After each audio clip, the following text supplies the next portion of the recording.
ومن سيئات أعمالنا من يهده الله فلا مضل له ومن يضلل فلا هادي له وأشهد أن لا إله إلا الله وحده لا شريك له وأشهد أن محمدا عبده ورسوله يا أيها الذين آمنوا اتقوا الله حق تقاته ولا تموتن إلا وأنتم مسلمون يا أيها الناس اتقوا ربكم الذي خلقكم من نفس واحدة وخلق منها زوجها وبث منهما رجالا كثيرا ونساء واتقوا الله الذي تساءلون به والأرحام إن الله كان عليكم رقيبا يا أيها الذين آمنوا اتقوا الله وقولوا قولا سديدا يصلح لكم أعمالكم ويغفر لكم ذنوبكم ومن يطع الله ورسوله فقد فاز فوزا عظيما أما بعد فإن خير الحديث كتاب الله وخير الهدي هدي محمد صلى الله عليه وسلم وشر الأمور محدثاتها وكل محدثة بدعة وكل بدعة ضلالة وكل ضلالة في النار. أعوذ بالله السميع العليم من الشيطان الرجيم. بسم الله الرحمن الرحيم. خذ من أموالهم صدقة تطهرهم وتزكيهم بها وصل عليهم إن صلاتك سكن لهم. سبحانك لا علم لنا إلا ما علمتنا إنك أنت العليم الحكيم. رب اشرح لي صدري ويسر لي أمري واحلل عقدة من لساني يفقهوا قولي رب زدني علما.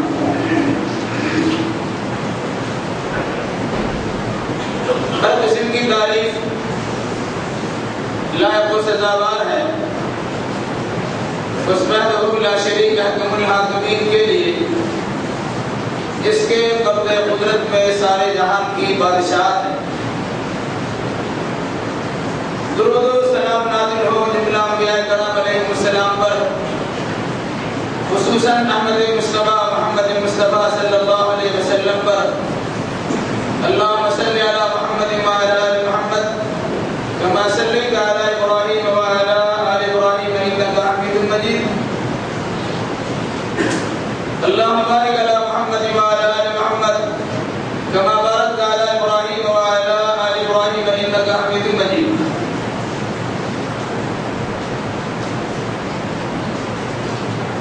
بزرگوں، نوجوان ساتھیوں، پردہ نشیمہ اور بہنوں،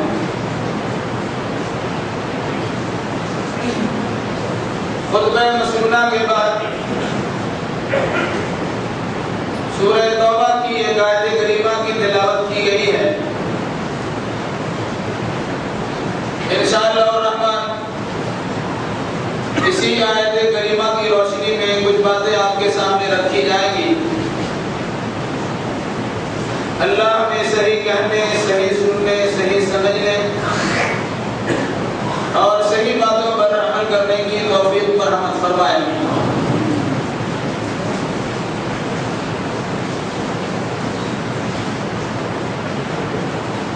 ماہ رمضان جس کے روزے اللہ کے فضل و کرم سے ہم لوگ ادا کرنے میں لگے ہوئے ہیں، یہ در حقیقت اللہ تبارک و تعالیٰ کی بہت بڑی نوازش ہے. ورنہ بے شمار ایسے لوگ ہیں جن کے پاس صحت و تندرستی بھی پائی جاتی ہے، اس کے باوجود اس فریضے کی ادائیگی میں ٹال مٹول کرتے ہیں. یقیناً وہ انسان بڑی بدنصیبی سے دوچار ہے اور بدبختی کا شکار. ماہ رمضان میں کیے جانے والے اعمال کے متعلق گزشتہ ہفتہ بہت ساری باتیں آپ کے سامنے عرض کی ہے. ان باتوں کا اعادہ کرنا مناسب نہیں ہے. البتہ عموماً ماہ رمضان ہی میں ایک تیسرے فریضے کی ادائیگی بھی ہوتی ہے جسے اسلامی اصطلاح میں زکوٰۃ کہا ہے. عموماً ماہ رمضان کے آنے پر زکوٰۃ کے مسائل پوچھے جاتے، اس لیے مناسب یہ معلوم ہوا کہ زکوٰۃ کے تعلق سے کچھ بنیادی باتیں آپ کے سامنے رکھ دی جائیں تاکہ زکوٰۃ نکالنے والوں کو سہولت بھی ہو، زکوٰۃ کس کس کو دیا جائے اس کی پہچان بھی ہو، زکوٰۃ آپ کی ضائع نہ ہونے پائے اس کا خاص خیال ہے۔ سب سے پہلی بات کہ رمضان میں زکوٰۃ کا نکالنا فرض نہیں، زکوٰۃ اس وقت فرض ہوتی ہے جب آپ کے مال پر ایک سال گزر جاتا، وہ چاہے رمضان کے مہینے میں سال گزرے چاہے کسی اور مہینے میں سال گزرے، لیکن عموماً اپنی سہولت کے پیش نظر اور غرباء و مساکین کی امداد کے خاطر اکثر و بیشتر لوگ ماہ رمضان ہی میں زکوٰۃ نکالتے ہیں کہ زکوٰۃ کی رقم کے ذریعے سے ہی صحیح کچھ غریبوں کی امداد ہو جائے۔ اس لیے زکوٰۃ کے بارے میں کچھ احکام آپ کے سامنے رکھے جاتے ہیں۔ دوسری بات، زکوٰۃ ایک فریضہ ہے،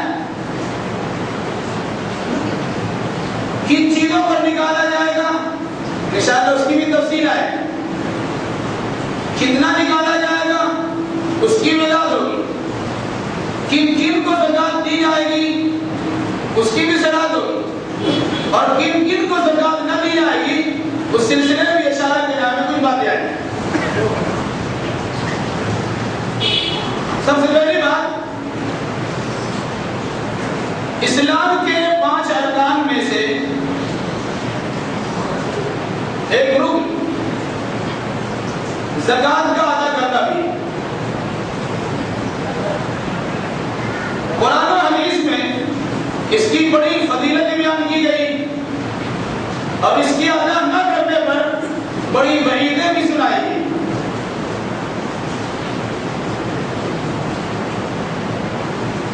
قرآن مجید میں اللہ کے نبی صلی اللہ علیہ وسلم سے کہا گیا، خذ من اموالہم صدقۃ تطہرہم وتزکیہم بہا وصل علیہم ان صلاتک سکن لہم۔ اے نبی صلی اللہ علیہ وسلم، ان سے ان کا مال بطور زکوٰۃ کے وصول کیجیے، کیوں؟ تطہرہم، تاکہ آپ ان کو پاک کر دیجیے، وتزکیہم بہا، اور ان مال زکوٰۃ کے ذریعے سے ان کو صاف بھی کر دیجیے، وصل علیہم، آپ ان کے لیے دعا بھی کیجیے، ان صلاتک سکن لہم، یقیناً آپ کی دعا ان کے لیے سکون کا ذریعہ بنے۔ اس آیت کریمہ میں زکوٰۃ کے لینے اور زکوٰۃ کے دینے کا مسئلہ بیان کیا، زکوٰۃ کی فضیلت بیان کرتے یہ بات کہی گئی کہ زکوٰۃ دینے والا انسان خود بھی پاک ہو جاتا اور اس کا مال بھی پاک ہو جاتا۔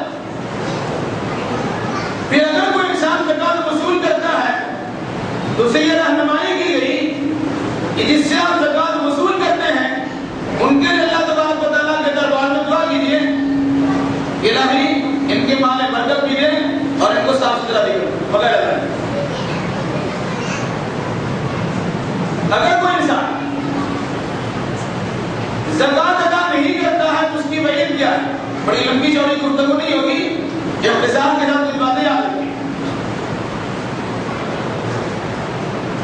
والذین یکنزون الذهب والفضة ولا ينفقونها في سبيل الله فبشرهم بعذاب أليم يوم يحمى عليها في نار جهنم فتكوى بها جباههم وجنوبهم وظهورهم هذا ما كنزتم لأنفسكم۔ اگر کوئی انسان مال اپنے پاس رکھتا ہے، اسے گن گن کے رکھتا ہے، خزانہ بنا کے رکھتا ہے اور اس کی زکوٰۃ ادا نہیں کرتا، تو اللہ کے نبی صلی اللہ علیہ وسلم سے اللہ نے کہا فبشرهم بعذاب الیم، ایسے زکات نہ نکالنے والوں کو دردناک عذاب کی خبر سنانا۔ اور اس کے بعد فرمایا یوم یحمى علیہا فی نار جہنم، جن مال کو لوگوں نے جمع کر کے رکھا ہے انہی مال کو جہنم کی آگ میں دبایا جائے گا، گرم کیا جائے گا، پھر اس سے اس کی پیشانی اور چہرے کو ڈالا جائے گا، اس کی پیٹھ کو ڈالا جائے گا اور اس کے پہلوؤں کو ڈال دیا جائے گا اور کہا جائے گا ھذا ما کنزتم لانفسکم، یہ جو خزانہ بنا کے اور کنز بنا کے رکھا تھا اس کی سزا۔ اس آیت کریمہ کی روشنی میں یہ بات سمجھ میں آتی ہے کہ ہر وہ مال جس پر زکوٰۃ فرض ہو جاتی ہے اور آدمی زکوٰۃ نہیں دیتا تو وہ مال اس کا کنز و خزانہ بنتا قیامت کے دن یا مرنے کے بعد عذاب قبر کی شکل میں، میدان محشر میں ذلت و خواری کی شکل میں، اور پھر اس کے بعد جہنم میں اس مال کو دبایا جا کر اس کے عذاب کی شکل میں انہیں پریشانی سے دوچار ہونا پڑے گا۔ اسی حالت میں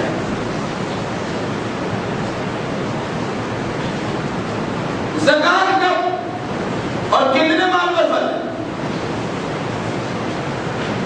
تفصیل بیان کرنے کی ضرورت نہیں ہے، وقت کم ہوتا ہے، البتہ بڑی ضمانت کے ساتھ کتاب و سنت کی روشنی میں مسائل آپ کے سامنے لا۔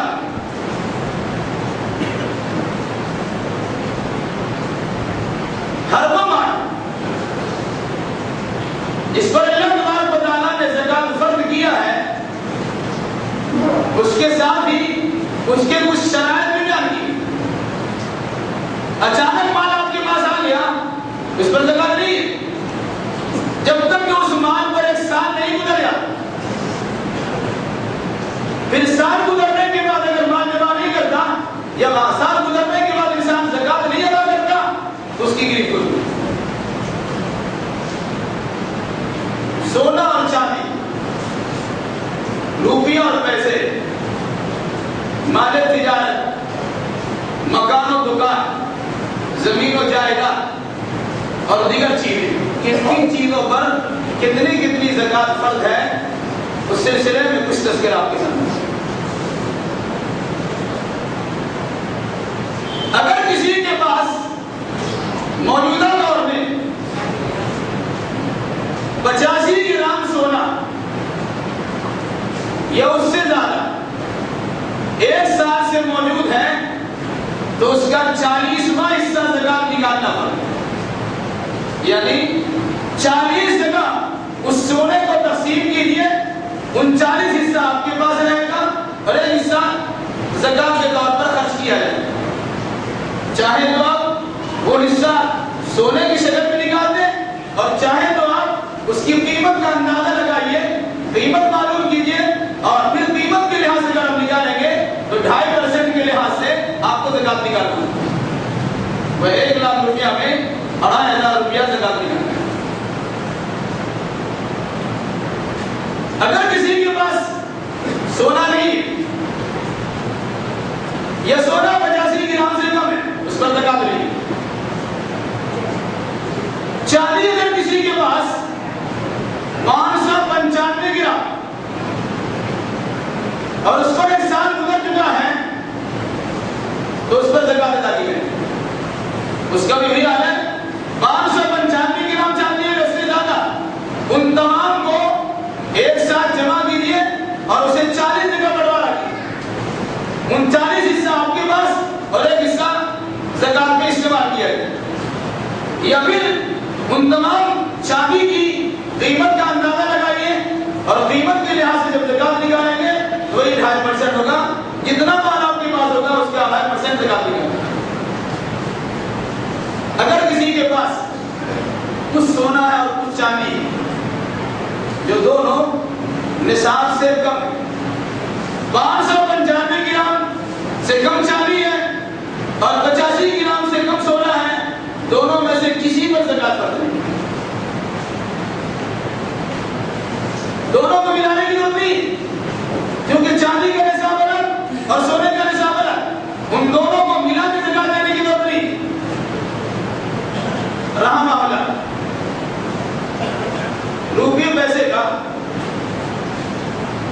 تو اگر آپ کے پاس ایک سال سے 595 گرام چاندی کی قیمت کے بغیر پیسے موجود ہیں،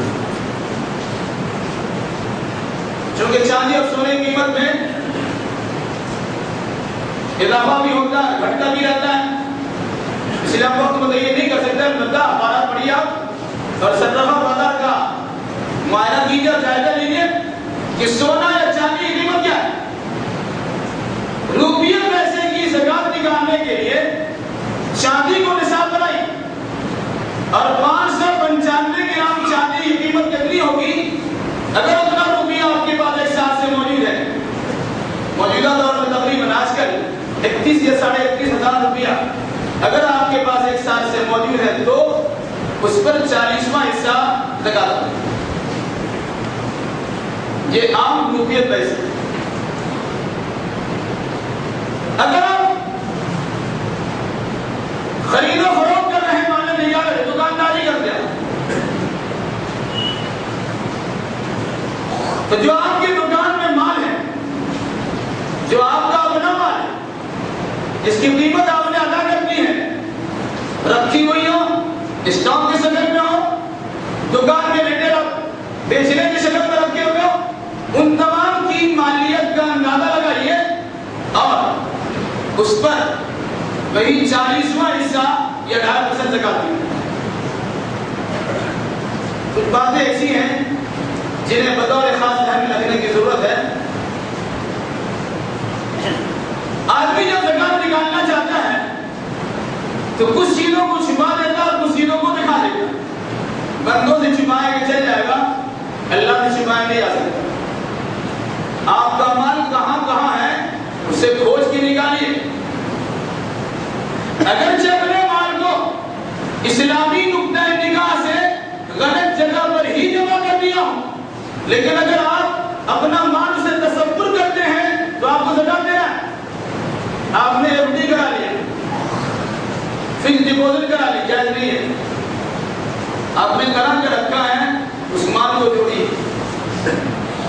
آپ نے LIC کرائی، لائف انشورنس کرایا، اسلامی نقطہ نگاہ سے جائز نہیں ہے، آپ نے کرا کے رکھا ہے، کتنا پیسہ آپ نے جمع کیا ہے اس کو بھی جوڑیے۔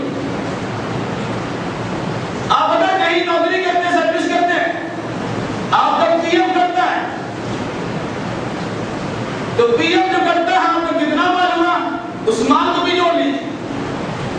آپ نے اپنے پیسے کو بینک میں جمع رکھا ہے، کتنا مال آپ نے جمع ہے، بینک بیلنس آپ کو کتنا ہے وہ آپ کو پتا، وہ کھاتا چیک کرنے نہیں آئے لیکن آپ کو تو چیک کرنا پڑے۔ آپ نے اپنے لاکر میں چھپا کے رکھا ہے، اس کو بھی جمع کیجیے۔ آپ نے کسی کو قرض دے رکھا ہے، اس کو بھی جوڑ لیجیے۔ ان سارے مال کو جوڑ کے دیکھیے کہ آپ کے پاس کتنا مال ہوتا ہے۔ ان تمام مال کا اگر نصاب کے وقت یعنی چاندی کے نصاب سے 31-32 ہزار روپیہ آپ کے پاس ایک سال سے موجود ہے تو یہ سارے مال کو جمع کیجیے اور سال میں جس وقت آپ زکات نکالتے ہیں اس کا 40واں حصہ ہے 18% زکات دیجیے۔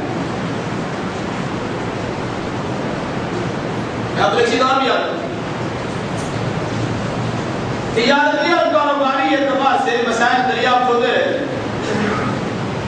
ہمارے پاس کچھ مال ایسا ہے جس قیمت میں ہم نے خریدا ہے اس قیمت میں مال بکے گا نہیں، ڈیمیج ہو گیا، کل کارخانہ میں پڑا ہوا ہے، اس کی کتنی مالیت ہوگی کچھ تو اندازہ ہوگا۔ بگا یوں پڑا ہوا نہیں کیوں رکھا آپ نے، اسے جوڑی اس کی قیمت کا اندازہ لگائیے اور قیمت کا اندازہ لگانے میں بخیلی اور کنجوسی نہ کیجیے یا اپنے دل کی تنگی کا معاملہ معاملہ اختیار کیجیے، بلکہ جتنا بک سکتا ہے اتنی قیمت ضرور جوڑ لیجیے، اس کو بھی آپ نے جوڑ دی، پھر زکات نہیں کریں۔ یا اپنے کتاب یاد رکھیں، بہت سے دکاندار ایسے ہیں جس کے دکان میں اس کا اپنا مال نہیں ہے، وہ دوسروں کا مال بیچتا ہے، وہ بطور امانت ہے، بیچ کے ان کو پیسہ آپ دیں گے۔ تو آپ اگر صرف بیچنے والے ہیں تو آپ کو اس مال میں زکات دینا نہیں ہے۔ جتنا مال آپ کے ذمہ ہے اگر وہ مسلم ہے تو اس کے بتا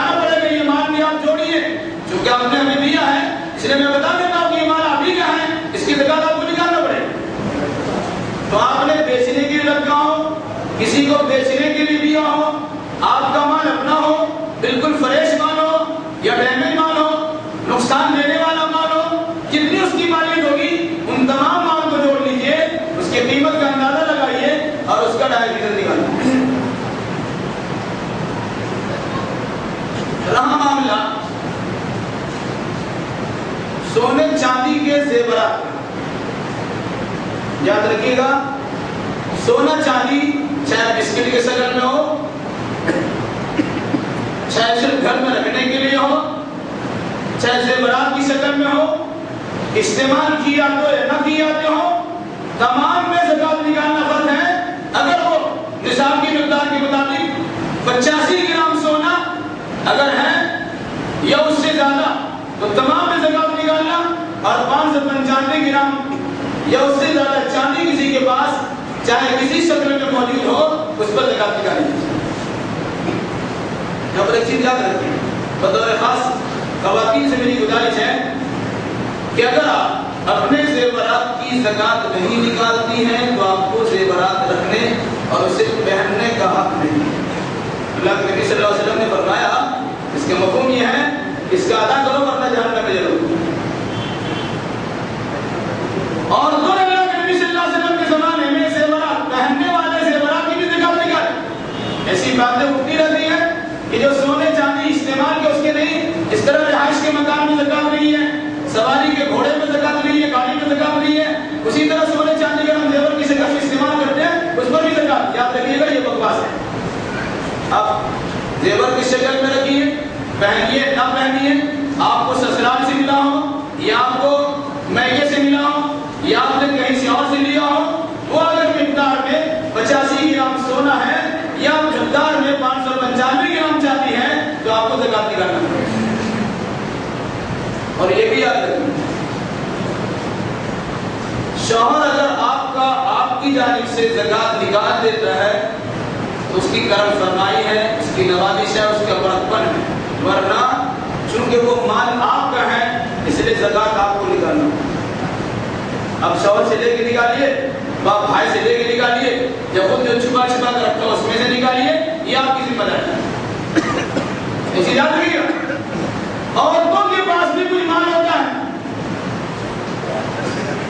وہ بھی اپنے نوکر میں چھپا کے رکھتی ہیں، ان کی بھی ذمہ داری جہاں جہاں ان کا مال چھپا ہوا ہے ان مالوں کو جمع کرے اور تمام مالوں کی مجموعی شکل میں 2.5% کے لحاظ سے لگا دے۔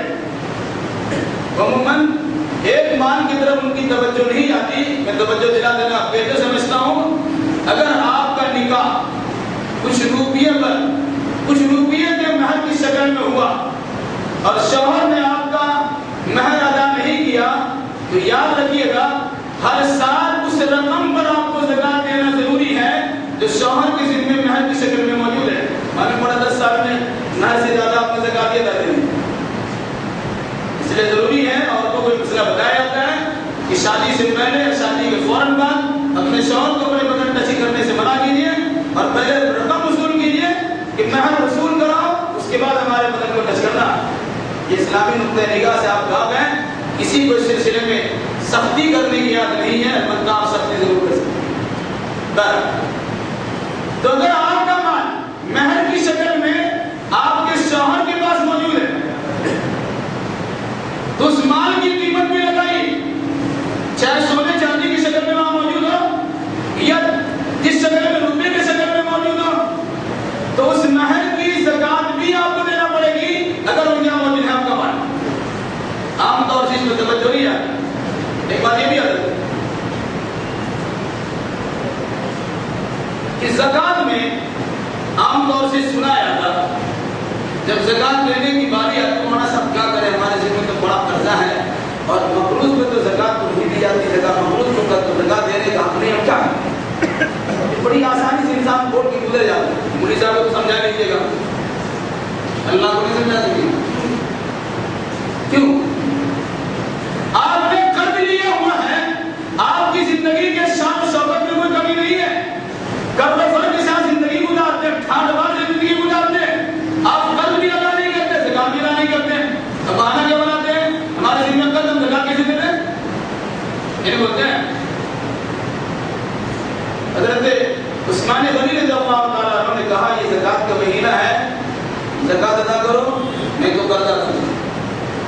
ایسا نہیں ہے کہ زکات بھی نہیں دو اور خرچ بھی نہیں دو، دونوں ہاتھ میں آپ کے لڈو ہے. خرچ جتنا جلدی ممکن ہو سکے ادا کر دیجیے. جب آپ قرض ادا کر دیں گے آپ کے پاس پیسے نہیں رہیں گے، نصاب کی مقدار میں مالک آپ کے پاس موجود نہیں ہوگی. اسلامی شریعت آپ پر زکات کا حکم عائد نہیں کرے. لیکن اگر آپ کے پاس زکات کی رقم ہے تو آپ زکات نہیں دیتے ہیں، ادھر قرض بھی ادا نہیں کرتے، تو دونوں جانب سے مجرم ہے.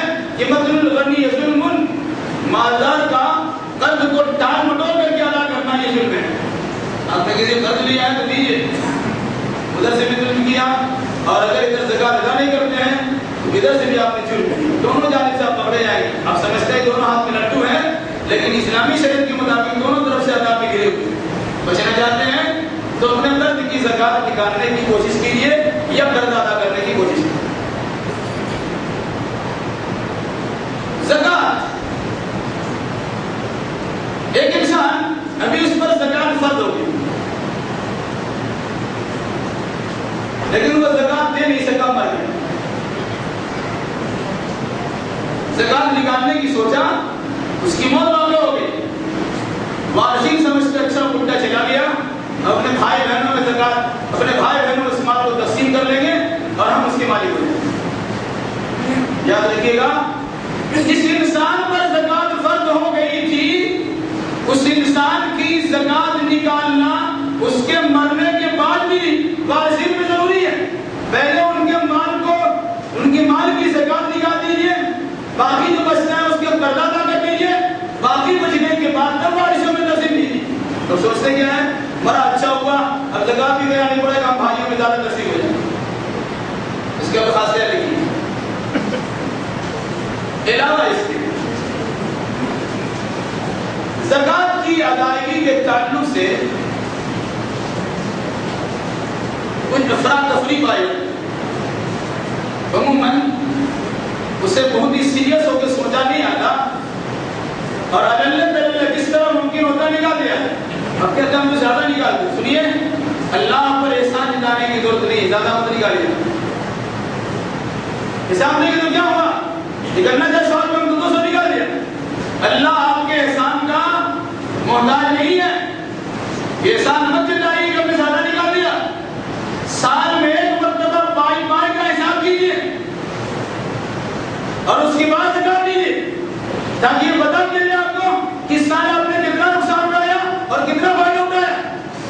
یہ آپ کے لیے بھی فائدہ ہے، اور ساتھ ساتھ اسلامی شریعت کے مطابق جو حد بندی کی گئی ہے اس حد بندی سے متعلق بھی آپ کا عمل ہو جائے. اس لیے تخمینہ کے طور پر اور اندازہ کے طور پر نہ نکالیے اتنا ہو سکتا ہے، گنتی ہی نہیں ہمارے پاس کتنا پیسہ ہے، گنتی کیجیے.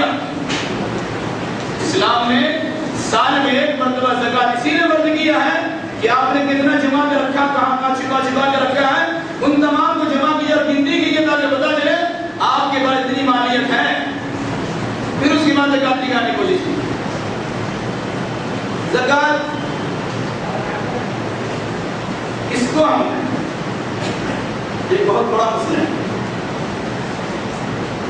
زکات کے مصارف کیا ہیں، زکات کہاں خرچ کیے جائیں، بڑی اہم چیز ہے. اسے بھی بطور خاص اپنے ذہن میں بٹھائیے اور غور و فکر کرنے کی کوشش کیجیے. اسلامی شریعت نے اگر زکات دینے کا حکم دیا اس کی وجہ کیا ہے.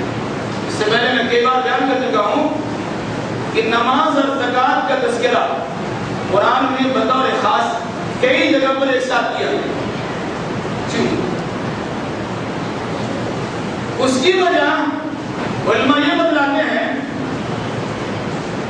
کہ زکات اللہ کے بندوں کے حقوق ادا کرنے کا ایک ذریعہ ہے اور نماز اللہ کے حقوق ادا کرنے کی ایک شکل ہے. گویا حقوق اللہ اور حقوق العباد ان دونوں ذرائع کو اختیار کرنے کی بندے مومن کو تاکید کی گئی کہ نماز پڑھ کے اللہ کا ادا کیجیے اور زکات لے کر بندوں کو حقوق ادا کر دیجیے. اس طریقے سے حقوق اللہ اور حقوق العباد کی ادائیگی سے جب فارغ المالی آپ کو میسر ہو جائے گی تو اللہ کے فضل و کرم کا انتظار کیجیے اور جنت کی پربہار نعمتوں سے فیضیابی کے لیے اللہ تبارک و تعالیٰ کے دربار میں دعا بھی کیجیے اور اس سے خوش و خرم کیجیے.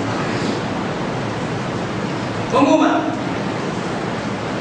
جب زکات کے نکالنے کی باری آتی ہے تو ہر انسان اپنے اپنے انداز میں زکات نکالنا سوچتا ہے.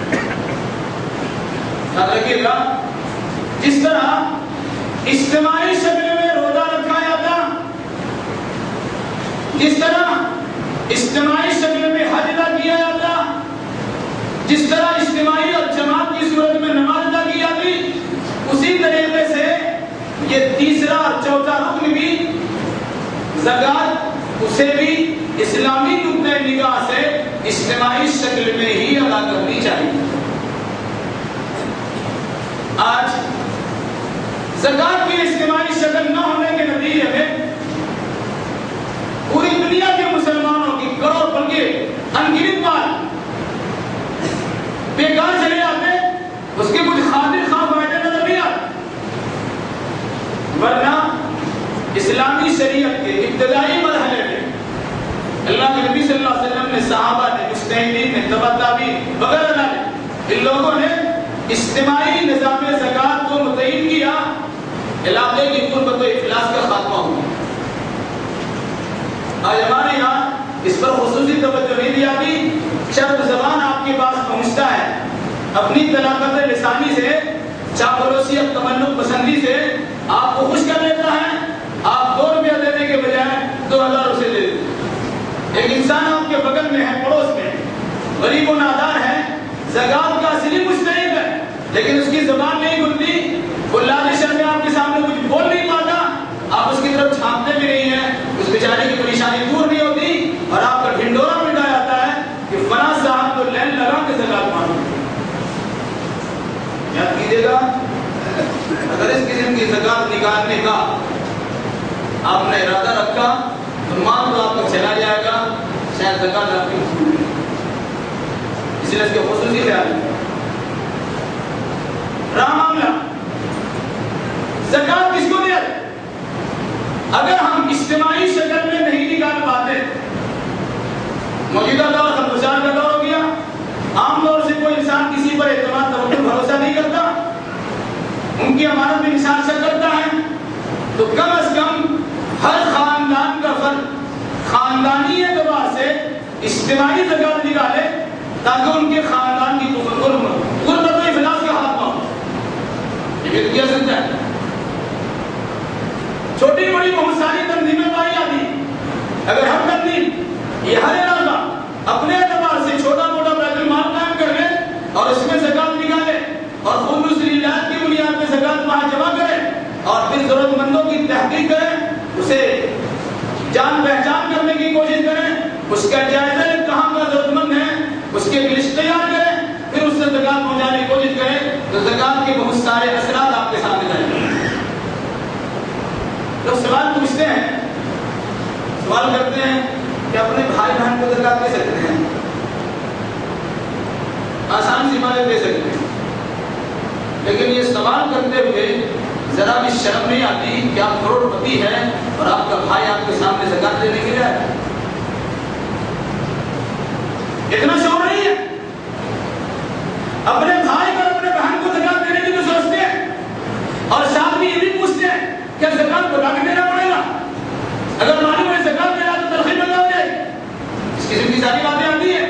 یہ سوالات ایسے لوگ کرتے بھی ہیں، لیکن کبھی آپ نے سوچا کہ آپ بھی اسی باپ کا بیٹا، اسی ماں کا بیٹا ہے کہ اللہ کے فضل و کرم سے آپ لمبی چوڑی کمائی آپ نے کی ہے، کیوں نہیں اسی کمائی میں سے کچھ حصہ اپنے بھائی کو دے دیا کہ بھائی حصہ رکھ دینا کہ آئندہ تم بھی زکات دینے کے مالک بن جاؤ، زکات دینے والا بن جاؤ. یہ انسان سوچتا نہیں ہے، لیکن یہ سوچتا ہے کہ اپنے بھائی کو زکات دے سکتے ہیں، بہن کو زکات یقیناً دے سکتے ہیں. اسلامی نقطۂ نگاہ سے دیا. مان لیجیے آپ کے پاس زکات نکالنے کا تو 400 ہی روپیہ ہے، تھوڑی سی زکات آپ کی نکل رہی ہے. آپ کا ضرورت مند بھائی ہے، اگر اجتماعی شکل میں زکات نکالنے کی صورت نہیں ہے، اپنے بھائی کو دے دیے، اپنے بہن کو دے دیے. لیکن اگر آپ کثیر مال کا مالک ہیں، آپ اگر 2 4 20 50 ہزار 1 لاکھ 2 لاکھ روپے اپنے بھائی کو دے دیں گے تو آپ کے مال میں کسی قسم کی کمی نہیں پڑے گی. ایسے بھائیوں کو یہ مسئلہ پوچھنے کی اجازت نہیں ہے کہ اپنے بھائی اور بہن کو زکات دے سکتے ہیں کہ نہیں. کیوں؟ اسلام تو غمگساری کا مذہب ہے، یہ سکھاتا ہے اسلام کہ جو اپنے لیے پسند کرو اپنے بھائی کے لیے پسند کرو. یہ تو اسلامی بھائی کے لیے پسند کرنے کا معاملہ ہے جس کا خونی رشتہ آپ سے کچھ نہیں ہے. وہ کہیں دور دراز میں پڑا ہوا ہوگا لیکن اسلام قبول کرنے کے نتیجے آپ کا بھائی ہو گیا. ایسے بھائی کو زکات دینے سے متعلق کہا گیا یا کسی بھی اور معاملہ سے متعلق کہا گیا جو اپنے لیے پسند کرتے ہو اپنے بھائی کے لیے پسند کرو. جو خونی رشتہ ہو اس کے بارے میں کیا سوچیں گے؟ اس لیے جہاں یہ خیال کرتے ہیں وہیں اپنے مال کا بھی خیال کیجیے کہ اپنے مال سے کچھ اتنا دے لیجیے کہ وہ انشاءاللہ آئندہ سال زکات دینے والا ہو جائے, زکات دینے والا. ان چیزوں کا بطور خاص خیال کیا جائے, اس پر عام طور سے توجہ نہیں دی جاتی ہے. علاوہ زکات دے کر آپ کسی پر احسان نہیں دکھائیں. یہ فریضہ آپ کا ہے, آپ ادا کر رہے ہیں. اگر کسی کو آپ زکات دیتے ہیں تو آئندہ یہ خیال نہیں کریں کہ وہ ہمارے سامنے سر جھکا کے رہے گا. اسی زکات لینے دینے کے نتیجے میں آپ اسے کچھ کام بھی کرواتے رہیں گے, آپ کا ممنون مشکور رہے گا. یہ خیال اگر کریں گے تو بیکار ہے. آپ زکات دیجیے بغیر کسی امید کے. یہ لفظی بات ہے کہ آپ سے اتنے زکات وصول کی ہے تو اللہ کے نبی صلی اللہ علیہ وسلم کے طریقے کے مطابق عمل کرتے ہوئے آپ کا شکریہ بھی ادا کرے گا, آپ کے حق میں دعا بھی کرے گا. اور اس کے علاوہ وہ افراد وہ حرکتیں آپ کے لیے کرنے کے لیے تیار ہو سکتے ہیں واقعی خوش دلی میں جو آپ اسے کروانا چاہیں. لیکن شرط یہ ہے کہ آپ کرانے کا نہ سوچیے, یہ دیجیے مخلصاً اخلاص کی بنیاد پر, پھر دیکھیں کہ وہ بندہ آپ کے ساتھ کیسا برتاؤ کرتا ہے. یہ سب زکات کے کچھ مسائل ہیں جنہیں بطور خاص ہمیں یاد رکھنے چاہیے اور زیادہ سوال جواب کرنے کے بجائے اپنی حیثیت کو سمجھ کر زکات کو اسی انداز سے نکالنے کی کوشش کرنی چاہیے جس انداز سے نکالنے کا حکم اللہ نے اور اللہ کے رسول صلی اللہ علیہ وسلم نے اور صحابہ کرام نے اپنی زندگی ہمارے سامنے پیش کیا. الہی ہم جملہ مسلمانوں کو حقیقت حال سمجھنے سمجھانے اور اس کے مناسبت سے زندگی کے تمام تر شعبات میں اعمال کرنے کی توفیق بنا. الہی آمین. جو ہمیں بیماروں میں شفا کاملہ عاجلہ عطا فرما دیں. الہی جو مقبول میں قرض ادا کرنے کی سہولیات فراہم کر دیں. الہی جو محفوظ گرفتار کے لیے جائے اسباب پیدا کر دیں. الہی دینی اور دنیاوی اعتبار جو پریشان ہے ان کی پریشانی کو دور فرما دیں. الہی پوری دنیا میں مسلمان بے بسی کی حالت سے دوچار جو اپنے فضل و کرم سے ان کی خصوصی مدد فرما. الہی ظالموں کا خونی بنجر توڑ دیں اور وہ اپنے فضل و کرم سے پوری دنیا میں امن و امن کی بحالی فرما دیں. جب تک ہمیں زندہ رکھ کتاب اللہ اور سنت رسول اللہ پر عمل کرتے زندہ رکھ, جب ہمارا خاتمہ ہو انہی دونوں کی ترویج اشاعت کرتے ہمارا خاتمہ ہو. اقول قولی هذا واستغفر الله لي ولكم ولسائر المسلمين.